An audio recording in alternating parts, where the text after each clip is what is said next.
ڈیرہ اسماعیل خان خیبر پختونخوا کا 5واں بڑا شہر ہے۔ پشاور سے 300 کلومیٹر جنوب میں واقع اس شہر کی جدید بنیاد سہراب خان کے بیٹے اسماعیل خان نے 15ویں صدی میں رکھی اور یہ شہر انہی کے نام سے منسوب ہے۔ ویسے تو یہ بہت قدیمی شہر مانا جاتا ہے اور اس کی سب سے مشہور رحمان ڈھیری ہڑپا کی تہذیب سے تعلق رکھتی ہے۔ لوک روایت میں اس شہر کے بارے میں کہا جاتا تھا ڈیرا پھلاں دا سیرا۔ اس شہر میں سب سے زیادہ بولی جانے والی زبان سرائکی ہے۔ یہاں کے لوگوں کا ذریعہ معاش زراعت ہے۔ یہاں کے کھجور، مالٹے اور تربوز نہ صرف ملک بھر میں ترسیل کیے جاتے ہیں بلکہ بیرون ملک بھی ایکسپورٹ ہوتے ہیں۔ اس شہر کی سیاست میں ہمیشہ سے جمعیت علماء اسلام کا غلبہ رہا ہے۔ ہر دور میں حکومت بنانے کے لیے بڑی بڑی پارٹیوں کو جمعیت علماء اسلام کی حمایت کی ضرورت رہی۔ اس شہر میں جمعیت علماء اسلام کی حمایت کا اندازہ اس بات سے لگایا جا سکتا ہے کہ مولانا مفتی محمود نے 1970 کے انتخابات میں سابق وزیر اعظم ذوالفقار علی بھٹو کو ہرا کر اس حلقے سے نشست جیتی تھی۔ مولانا مفتی محمود کی وفات کے بعد اس جماعت کی باغ دوڑ مولانا فضل الرحمان نے سنبھالی۔ 1988 میں یہ جماعت 2 حصوں میں بٹ گئی، ایک جمعیت علماء اسلام سمیع الحق اور دوسری جمعیت علماء اسلام فضل الرحمان۔ مولانا فضل الرحمان کا آبائی گاؤں عبد الخیل بھی یہی موجود ہے۔ ویسے تو مولانا کے نام کا اس حلقے میں ڈنکا بجتا ہے، لیکن 2018 کے الیکشن میں علی امین گنڈا پور نے یہ سیٹ مولانا کو شکست دے کر جیتی تھی۔ اس چھوٹے سے گاؤں میں ایک بارونق بازار بھی موجود ہے اور سی پیک پروجیکٹ کے تحت بنی M14 موٹر وے جو ڈیرہ اسماعیل خان کو اسلام آباد سے ملاتی ہے، اس کا انٹرچینج عبد الخیل کے پاس سے گزرتا ہے۔ یہ مولانا صاحب کا آبائی گھر ہے۔ مولانا کے آبائی گھر میں مہمانوں کے لیے خصوصی فرنشڈ مہمان خانہ موجود ہے۔ اس مہمان خانے میں سیاسی محفلیں جمتی ہیں اور اس بیٹھک میں بڑے بڑے فیصلے ہوتے ہیں۔ مولانا فضل الرحمان کے گاؤں عبد الخیل میں ان کا آبائی قبرستان بھی موجود ہے، جہاں مولانا مفتی محمود اور ان کی اہلیہ کی آخری آرام گاہ ہے۔ قدیم قبرستان اس لحاظ سے منفرد ہے کہ یہاں موجود قبروں کے اوپر مٹی کی جگہ پتھر رکھے جاتے ہیں اور خاص طور پر مرد اور خواتین کی قبروں کی تفریق کے لیے قبر کے پائنتی جانب ایک بڑا پتھر موجود ہے۔ اس پتھر کے رکھنے کا انداز صنف کا پتہ دیتا ہے۔ قبرستان سے کچھ فاصلے پر ہی مولانا فضل الرحمان کا تعمیر شدہ مدرسہ ہے اور مسجد بھی موجود ہے۔ انتخاب کے اس سفر کا آغاز ہم نے مولانا صاحب سے کرنے کا فیصلہ کیا۔ آئیں مولانا سے ملاقات کرتے ہیں اور ان کے سیاسی سفر کے بارے میں جانتے ہیں۔ مولانا السلام علیکم۔ کم از کم اس انٹرویو کی حد تک تو آپ کو عورت کی حکمرانی قبول ہوگی نا؟ وہ تو پوری دنیا میں ہے۔ گڈ ٹو ہیئر دیٹ مولانا۔ یہ شکر ہے کہ آپ نے اس کو تسلیم کیا اور یہ باقی مردوں کو بھی تسلیم کر ہی لینا چاہیے اب۔ تو آپ ماشاءاللہ 70 سال پہلے، خدا آپ کو لمبی زندگی دے، اپنے آبائی گاؤں ابو الخیل میں پیدا ہوئے، ڈیرہ اسماعیل خان میں۔ ابتدائی تعلیم آپ نے شاید ملتان میں حاصل کی، کافی دیر آپ ملتان میں بھی رہے جی، اور اس کے بعد پھر آپ مدارس میں گئے جہاں پر آپ نے علوم پہ مہارت کی، علامہ بھی بنے ماشاءاللہ۔ دارالعلوم حقانیہ میں بھی آپ پڑھے؟ جی وہاں پڑھے۔ کہ آپ کی تعلیم میں علم النحو بھی شامل تھا اور یہ لاجک جسے ہم انگریزی میں کہتے ہیں، یعنی کہ منطق کی تعلیم جی۔ اور اس کے بارے میں تھوڑا سا بتائیے، کیونکہ جو آپ کی خاصیت میں سمجھتی ہوں وہ یہ ہے کہ جو آپ اپنی بات کرتے ہیں وہ ایک بڑی منطق سے آپ سمجھا پاتے ہیں، اور اس ملک میں جہاں پر کوئی ریشنالٹی نہیں ہوتی، لوگ اپنے ذاتی مفاد پہ ہی فیصلے ہو جاتے ہیں، یہاں تک کہ اداروں کے بھی فیصلے ان کے مفادات پہ ہی ہو جایا کرتے ہیں، یہاں منطق چلتی ہے مولانا؟ نحو میں بحث ہوتی ہے جملوں کی ترکیب کے ساتھ، تو اس میں پھر لاجک منطق سے تو منطق اس کے بعد ہے، یعنی یہ آپ کو عربی پڑھنا اور اس کو سمجھنا سکھاتا ہے۔ اس کے تحت ہم نے ابتدا میں گاؤں میں پڑھا، پھر اس کے بعد دیہاتوں میں جا کر پرانے زمانے کے ہمارے جو پڑھانے والے استاد تھے ان سے پڑھتے رہے، اور پھر بقیہ تمام علوم ہم نے تقریباً 8 سال کوڑا ہٹک میں گزارے ہیں۔ جی جی جی مولانا، آپ کی اردو اتنی بہترین، ہمیشہ سن کے خوشی ہوتی ہے اور انسان مستفید ہوتا ہے آپ کی زبان سن کے، اور اس طرح کی اردو اور کوئی نہیں بولتا ماں سوائے پختونخوا کے لوگوں کے۔ تو پختونخوا کے لوگ اتنی خوبصورت اردو کیسے بولتے ہیں؟ کچھ تو ہمارے جو لوگ ہیں پشتونخوا کے ہوں، چاہے وہ بلوچ ہوں، چاہے وہ سندھی ہوں، پنجابی بھی، تو یہ اپنی جو زبان ہے ان کی مادری زبان یا ان کے قومی زبان وہ آپس میں بولتے ہیں، لیکن رابطے کی زبان بہرحال چونکہ اردو ہے ہمارے پاکستان میں، اور چونکہ میں زیادہ تر ملتان میں رہا ہوں تو پھر میرے گھر کا ماحول سیاسی، ان کے گفتگو میں سیاست، ان کے الفاظ، ان کے جملے، اور پھر میں جب 27 سال کا تھا جب میرے والد صاحب رحمہ اللہ کا انتقال ہوا، تو اب میں 70 سال سے اوپر جا چکا ہوں، تو اس پورے دوران میں بہت سی چیزیں ہمیں حاصل ہوتی ہیں، کوئی منطق وغیرہ سے نہیں، تجربات سے جو گزرتی ہے آپ کے اوپر، ہم ایک غلط لفظ بول لیتے ہیں، وہ ہمارے لیے وبال بن جاتا ہے میڈیا میں، تو ہمیں پتہ چلتا ہے کہ یہ لفظ یہاں فٹ نہیں ہو رہا، مجھے کوئی اور لفظ یہاں پر فٹ کرنا ہے۔ جی ملتان میں اتنی دیر گزاری تو پھر سرائکی پہ بھی عبور حاصل کر لیا؟ جی مجھے سرائکی ٹھیک آتی ہے، میں سرائکی زیادہ بولتا نہیں ہوں، لیکن یہ ہے کہ سرائکی ماحول ہے۔ ڈیرہ اسماعیل خان خود سرائکی ہے، جی بالکل تو ڈیرہ اسماعیل خان، پھر میں ڈیرہ غازی خان میں رہا ہوں، وہاں بھی سرائکی ہے، پھر ملتان میں رہا ہوں، وہاں بھی سرائکی ہے، بڑی خوبصورت زبان ہے۔ پھر ملتانی اور سرائکی اور ریاستی چھوٹا موٹا فرق ہوتا ہے، تھوڑا بہت فرق ہے ڈائلیکٹ کا، جی اس ماحول میں بھی کافی وقت گزارا۔ بڑی حسین زبان ہے۔ تھوڑے کیا حال ہیں سائیں؟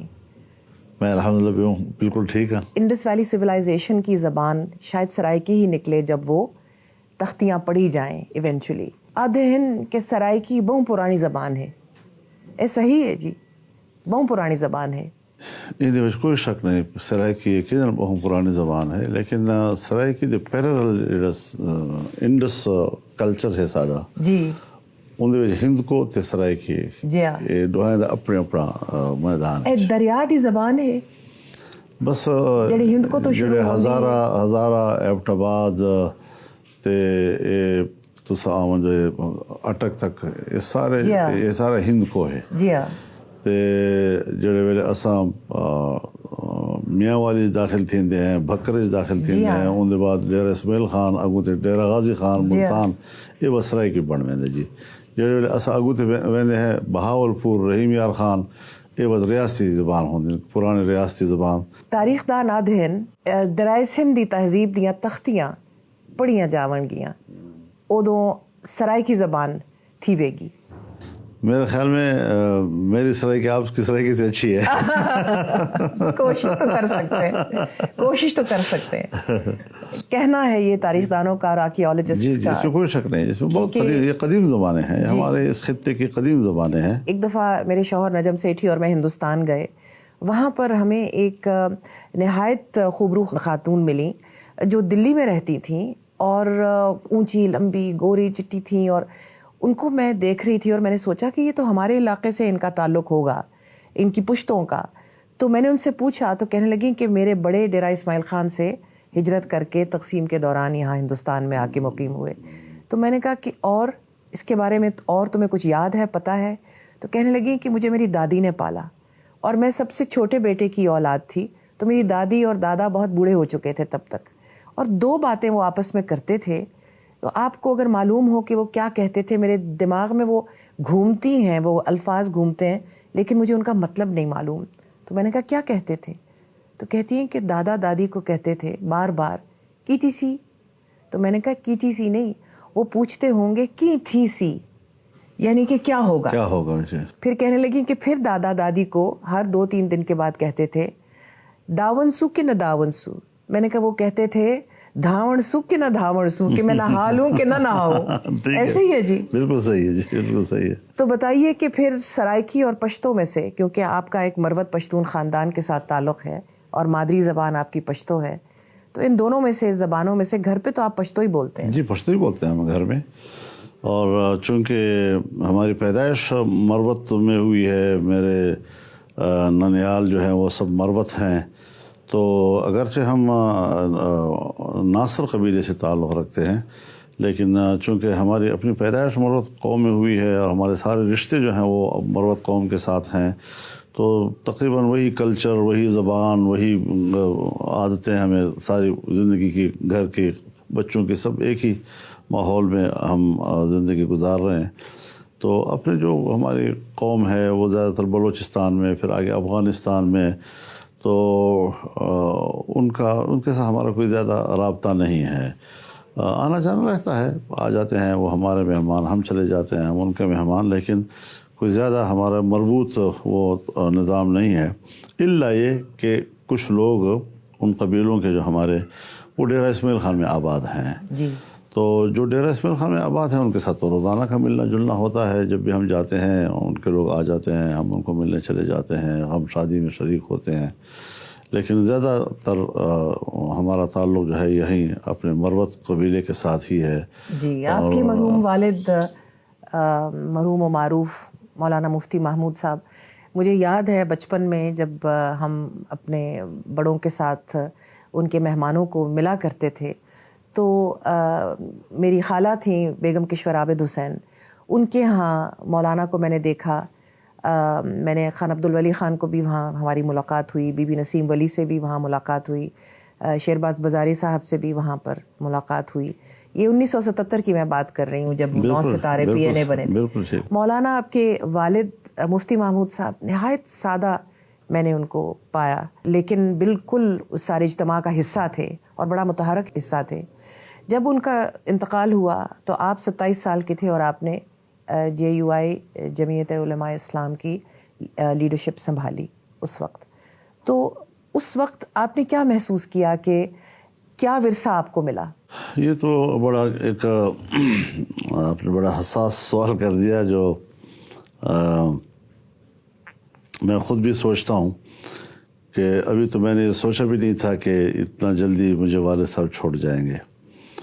لیکن بہرحال جو اللہ کے فیصلے ہوتے ہیں، تو اب 27 سال میں نے تو تصور بھی نہیں کیا تھا کہ میں ان کے منصب پہ جا کے بیٹھوں گا.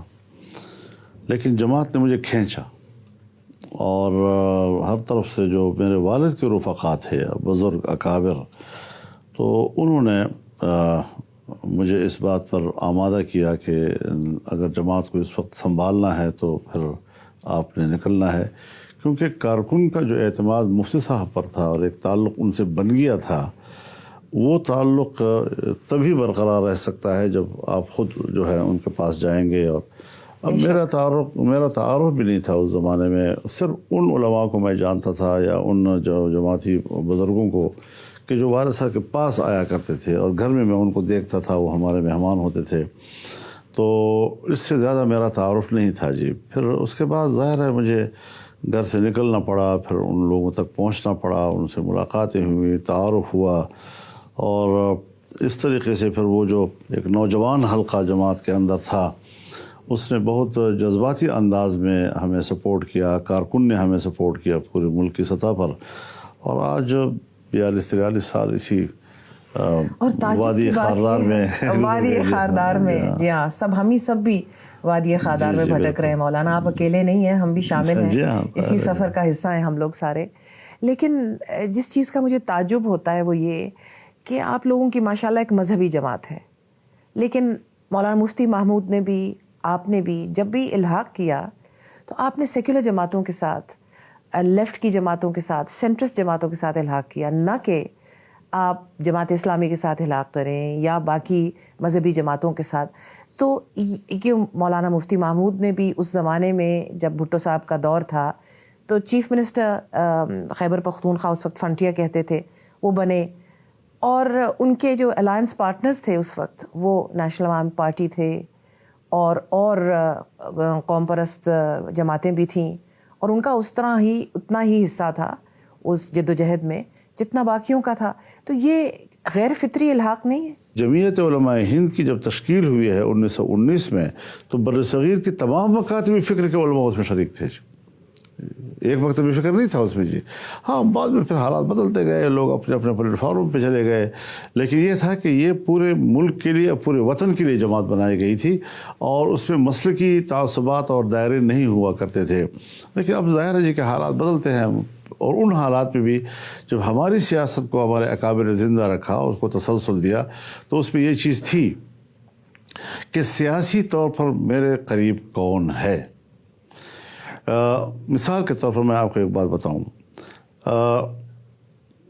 سرمایہ داریت یہ مغربی نظریہ ہے. کیپٹلزم مغربی نظریہ ہے. اس پہ بحث ہو سکتی ہے. نہیں, مغرب نے ایک تصور پیش کیا ہے اور وہ جس کو ہم کیپٹلزم کہتے ہیں. لیکن ٹریڈنگ, اس کا جو تجارت بہت پرانا ایک نظریہ ہے. وہ جزیات ہیں اس کے, جزیات ہیں اس کے اپنی جگہ. لیکن ایک جس کو ہم سرمایہ داریت کہتے ہیں, ایک معاشی نظام کے طور پر, یہ مغرب کا نظریہ ہے اور اسلام اس نظریے کے خلاف ہے. اب اسلام جب اس نظریے کے خلاف ہے اور فرانس میں ایک انقلاب برپا ہوا کمیونزم کے نام سے, وہ بھی رد عمل تھا مغربی سرمایہ داریت کے خلاف. جی بالکل. فطری طور پر ہونا یہ چاہیے تھا کہ مغربی سرمایہ داریت جو ہم پر 100 سال تک حکومت کرتی رہی ہے, ہمارے پورے سرمایہ کو لوٹ لیا اس نے, اٹھا کر مغرب میں لے گئے, ہمیں کنگال ہمیں کر دیا. ہمارا رد عمل جو ہے وہ ہمیں کمیونزم اور روس کے قریب ہونا چاہیے تھا. لیکن خدا کے انکار کے نام پر ہم مغرب کے ساتھ ہو گئے اور ہم نے روس کو کفر کہہ دیا اور انہوں نے کہا جی آپ بھی خدا کو مانتے ہیں, ہم بھی خدا کو مانتے ہیں. یہ چیزیں جو ہیں ہمارے مذہبی دنیا نے قبول کی, لیکن یہ جمعیت علماء اسلام کی مزاج سے موافق نہیں تھی. لہذا جمعیت علماء نے اپنے مزاج کے مطابق, اگر ہم غریب کی بات کرتے تھے, اگر ہم نے سرمایہ داریت کی مخالفت کی, جاگیرداری کی مقابلہ کیا, تو اس کے مقابلے میں ہم نے ان سیاسی جماعتوں کو کہ جو مزدور کسان کی بات کرتے تھے, ان سے ہم نے معاہدے بھی کیے. صوبہ خیبر پختونخوا جو اس وقت صوبہ سرحد کہلاتا تھا, وہاں عوامی نیشنل پارٹی تھی اس زمانے میں, نیشنل عوامی پارٹی نیپ. تو اس وقت ان کے ساتھ ہمارا اتحاد ہوا, ہم نے مل کر حکومت کی. خان عبدالولی خان اور والد صاحب بھائیوں کی طرح, ارباب سکندر خان خلیل گورنر تھے, مفتی صاحب جو ہے وزیر اعلیٰ تھے. بلوچستان میں عطا اللہ مینگل صاحب جو ہیں وہ مرحوم وہ وزیر اعلیٰ تھے. میر غوث بدن جو ہے وہ گورنر تھے. تو ایک اتفاق رائے ان کے ساتھ ہمارا سیاسی طور پر جب ہوتا تھا تو ہم اس لیول پر جا کر سوچ کر فیصلے کرتے تھے سیاسی. اور سیاست میں ظاہر ہے جی کہ مسئلے کی جزیات کا عمل درآمد نہیں ہوتا, آپ نے قوم کو بنانا ہوتا ہے, ملک کو بنانا ہوتا ہے. اور اس پہ دو چیزیں اسلام کی نظر میں اہم ہیں, ایک انسانی حقوق جس کو ہم امن کے نام سے تعبیر کر سکتے ہیں, اور ایک معاشی نظام. تو یہ دو چیزیں جب ملک کو مل جاتی ہیں تو اس پر ہم ایک اچھا اتفاق رائے حاصل کر سکتے ہیں. تو ایک ہے بنیادی تصورات, ایک ہے اس کے جزیات میں تو اختلافات ہو سکتے ہیں. مثلا انسانی حق ہے, انسانی حق پر تو کوئی اختلاف نہیں, لیکن مغرب میں انسانی حقوق کی جب بات کی جاتی ہے اس کی تشریح اور ہے. جب ہم انسانی حقوق کی تشریح کریں گے تو اس میں فرق ہوگا. لیکن جو لیفٹ پارٹیز ہیں جب وہ انسانی حقوق کی تشریح کرتے ہیں تو ان کا کچھ اور ہوتا ہے مسلک, آپ لوگوں کا کچھ اور نظریہ. لیکن انسانی حق پر تو اتفاق ہے نا, انسانی حقوق پہ اتفاق ہے, اور شاید یہی اتفاق وہ ڈائلاگ سے ٹھیک ہو سکتا ہے نا جی. اور یا شاید یہی حسن اتفاق تھا کہ جب 1988 میں بے نظیر بھٹو شہید کی پہلی حکومت بنی تو اس میں آپ کے جو 9 ارکان تھے ان کی بنا پہ وہ حکومت قائم ہوئی. بے نظیر بھٹو کو ہم نے الیکشن سے پہلے یہ مشورہ دیا تھا کہ آپ ایم آر ڈی کو نہ توڑیں. ایم آر ڈی نے بڑی قربانیاں دی ہیں اور ایم آر ڈی میں بھی آپ سرکردہ تھے, اور جنرل ضیاء الحق کے خلاف ایک بھرپور تحریک میں ہم نے مل کر حصہ لیا, قربانیاں دی ہیں, جیلیں گزاری ہیں. اگرچہ پیپلز پارٹی کا جو کلچر تھا اور علماء کا جو کلچر تھا اس میں موافقت زیادہ نہیں تھی, اور تھوڑا سا ایک پریشر کے انڈر پریشر ہو کر ہم ان کے ساتھ چل رہے تھے. تو ہم نے ایک بینابین راستہ اختیار کیا. تو چونکہ اسٹیبلشمنٹ کی خواہش یہ تھی کہ ہم میاں نواز شریف کا ساتھ دے دیں, اور تازہ ہم ضیاء الحق کے دور سے نکلے تھے, تو وہ کارکنوں کا آپس میں ملاپ جو ہے وہ اس وقت نفسیاتی طور پر بھی ذرا مشکل لگ رہا تھا. تو اقتدار کا خواہش والے لوگ ہوتے ہیں وہ تو جلدی سے پلٹ جاتے ہیں. ہمارے جیسے نظریاتی لوگوں کے لیے اس طرح تیزی سے پلٹنا بڑا مشکل تھا. اور پھر وقت کے ساتھ ساتھ ہم مل کر پارلیمنٹ میں رہے, تعلقات بنتے رہے, وہ جو اجنبیت تھی وہ ختم ہوتی رہی, ایک دوسرے کے خیالات کو ہم سمجھتے رہے. عدم اعتماد میں آپ نے اپوزیشن کا ساتھ دیا تھا, لیکن اس وقت بھی عدم اعتماد میں ہر چند کے ہم شامل تھے اور بڑے ڈٹ کر شامل تھے. لیکن لگتا ہمیں ایسا ہے کہ اس ماحول میں کچھ ذرا ہمیں اجنبی سے لگ رہے تھے. جی, کیونکہ وہ پھر عدم اعتماد ان کے خلاف کامیاب نہیں ہو سکے جائے. لیکن پھر آپ کا ان کے ساتھ ایک تعلق بنا, ایک آپ نے ان کو اسمبلی میں, میرا خیال ہے کہ اس میں آپ کو تھوڑی سی تفصیل بتا دوں. وقت بہت گزر گیا ہے, ایک زمانہ نکل گیا ہے. مسئلہ یہ تھا بنیادی کہ مجھ پر پریشر ڈالا گیا کہ میں ہر قیمت پر میاں نواز شریف کا ساتھ دوں, اور اسٹیبلشمنٹ کی طرف سے پورا پریشر مجھ پر ڈالا گیا. ہمارے ملک سے باہر کے کچھ دوست بھی یہاں آئے اور انہوں نے بھی مجھے بڑا ہر لحاظ سے کوشش کی کہ میں ادھر، لیکن ہم نے ان کی بات نہیں مانی. پھر جب ہم نے ان کی بات نہیں مانی تو انہوں نے بس ان کو ہمیں اپنا دشمن سمجھ لیا. اور پھر 1990 کا جو الیکشن ہوا تو انہوں نے ہمیں اسمبلی سے بار رکھا جی. تو پھر اس کے بعد میرے خلاف ایک مہم جوئی کی اسٹیبلشمنٹ نے، اور انتہائی گھٹیا قسم کے جھوٹے الزامات وہ میرے اوپر لگا کر میڈیا کو دیتے تھے، اور میڈیا میں میرے خلاف ایک کمپین شروع ہو گئی. جی ہاں بالکل، بد اخلاقی کی حد تک اخبارات جو آج تک چلتی ہے. جی ہاں، تو اس زمانے میں لیکن ہمیں اپنا اپنے آپ کو معلوم تھا پرمٹس وغیرہ کی بات تب سے شروع ہوئی نا جی. جی ہاں، تو ایک جھوٹی قسم کی ایسی پروپیگنڈے جس کا نہ سر ہے نہ پاؤں ہے، ایسی چیزیں میرے ساتھ وابستہ کی گئی کہ جس کا روئے زمین پر وجود بھی نہیں تھا جی. تو وہ ہم نے برداشت کیے، ہم چلے اس حالات میں، اور ہم نے کوئی پرواہ نہیں کی.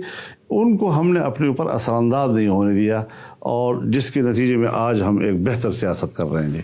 بالآخر تمام قوتوں کو یہ ادراک کرنا پڑا کہ یہ کیا مطلب کہ ایک حکومت کرے گا اور دوسرا اسٹیبلشمنٹ کے لیے استعمال ہوگا، پھر اس کو حکومت ملے گی، پھر وہ پہلے والا جو ہے وہ اسٹیبلشمنٹ کے لیے استعمال ہوگا اور اس کے خلاف. تو ان کو پھر باقاعدہ ایک میثاق جمہوریت کرنا پڑا. چھوٹا سا وقفہ لیتے ہیں. Stay with us. Welcome back. کیا یہ درست ہے کہ آپ کا جو ایک موقف ہے وہ تو یہ ہے کہ ہمارے ساتھ اسٹیبلشمنٹ اچھا سلوک نہیں برتتی اور ہمیں ڈسکریج کیا جاتا ہے، دوسری طرف آپ حقیقت مندانہ ایک سوچ کے بھی حامل ہیں اور اس طریقے سے آپ ان کے ساتھ ڈیل بھی کرتے رہتے ہیں، تو یہ آپ کی سروائیول کا راز ہے؟ میں یہاں تک پہنچ تو جاؤں نا. دیکھیے، بٹوارا ہو گیا، پاکستان ہمارا گھر بن گیا. اب ظاہر ہے کہ ہمارے جتنے اکابر تھے جمعیت علماء ہند کے، جنہوں نے تقسیم سے اختلاف رائے کیا تھا، ان سب کی واضح ہدایات آئی ہیں یہاں کے اکابر کے پاس کہ اب پاکستان آپ کا گھر ہے اور آپ نے اپنے ملک کی خدمت کرنی ہے. اب چھوڑو ان چیزوں کو، جو چیز گزر گئی. اس طرح تو کمیونسٹ نے بھی یہی فیصلہ کیا کہ جو کمیونسٹ ادھر آئے ان کو کہا گیا کہ آپ اپنی جدوجہد جاری رکھیں، یونینز کے ساتھ کام کریں. آپ کا بھی سیاسی عمل وہی تھا، وہ مرمٹ گئے اور آپ ماشاءاللہ. میں بتاتا ہوں یہ ساری چیزیں میں ذکر کر لیتا ہوں جی.